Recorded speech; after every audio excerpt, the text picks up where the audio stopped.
So, welcome to my shed. I am just going to share a little top tip for the day on Ableton. As you can see, I've got Ableton open. Just been playing around with this sample here, which is a Chet Baker track that I've pitched up a little bit to get up to about 80 BPM to make a kind of lo-fi hip-hop beat.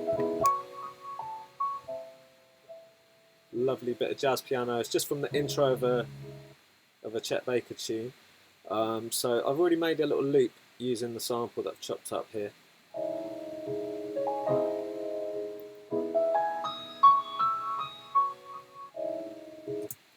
Which sounds lovely as a sample, as a loop, can work really well. What I'm going to show you today though is how we use Ableton's built-in features to extract the harmony from a piece of audio or a loop and kind of put that harmony onto a different instrument. So when I say harmony, I mean chords. So there's chords in there, beautiful jazz chords that I could probably work out if I got my keyboard out or my guitar or something, and I could listen. And take me a little while, but I'd probably be able to work out what those chords are. But I don't need to, because Ableton will do it for me, or let's hope it will anyway. So what I'm gonna do is I'll take this and I'm going to record it in first of all as a piece of audio. So I'm going to record it into this slot here. So you take X in, we're going to change that to the Chet Baker, so that Chet Baker now is feeding into this channel. Arm that to recording and record that 2-bar loop in here.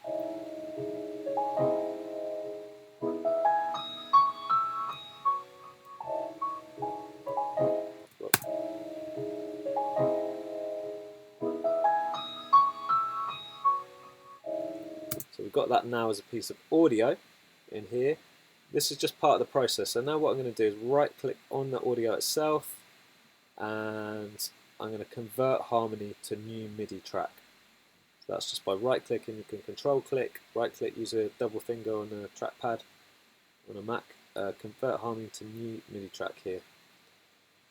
So what that's going to do, it's doing a little process where it's working out what notes are used to create those chords, and it's created a little MIDI file here with those notes.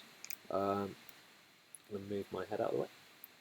So you can see it's put it onto this instrument here, which is like a grand piano sound. So let's see how close it is.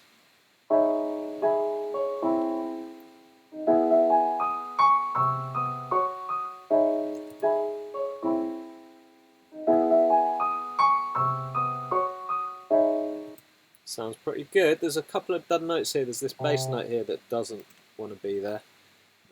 And these ones I'd say a little bit high on the velocity, so I'm going to turn the velocity down on those a little bit. Now what I'm going to do, if I just fold this, what that means is it just plays you the notes that are actually on the clip rather than all the notes. So it means I can see everything a bit better. I'm just going to extend out these notes, because what I want to do is put these same chords onto a kind of synth pad type sound. So we don't want the chords changing too often. I'm just going to extend it out to create a kind of longer chord pad thing. Let's extend that out as well. So every single note I'll just extend to an extended note like that. So you can go in and do more detail. Let's hear that first.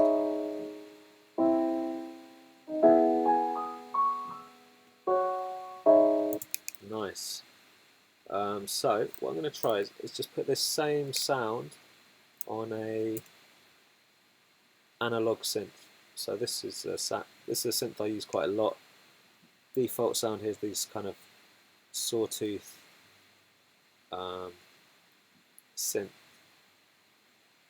oscillators here, like pretty harsh, but it sounds very analogy. I'm going to turn down the frequency a bit here on this filter, give it a little bit of attack.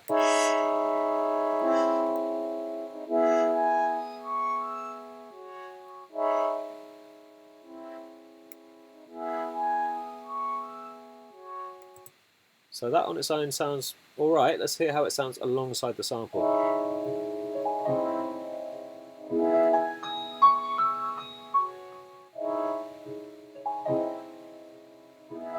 So So it's got a kind of futury vibe with that synth coming in. I'm going to add my drums. This is drums I just made just before I logged in here. So see how it all sounds together.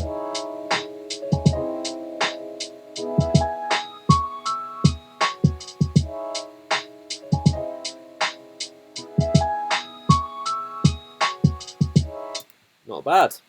So let's hear how it sounds without the original sample, just the synth.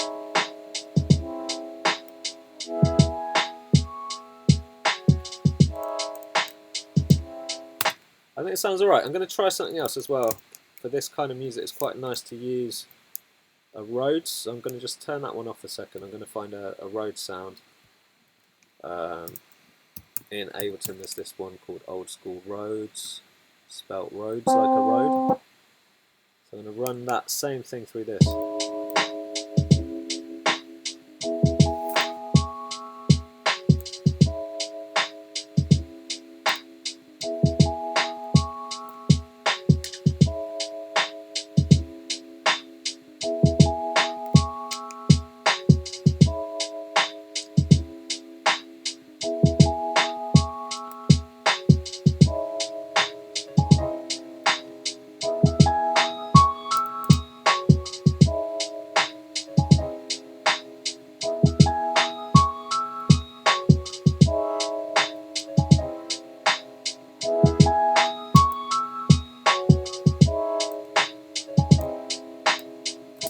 So there you go.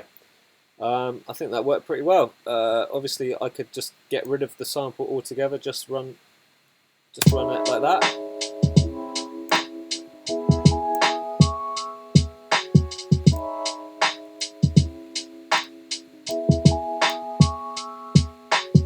So I can start to build a whole track.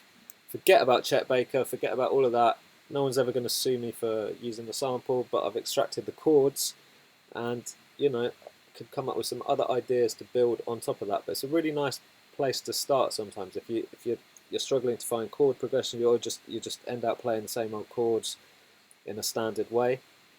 Finding something off an old jazz record and then taking the harmonies from it, putting it on a different sound, is a really good place to start. So I'm just going to quickly recap.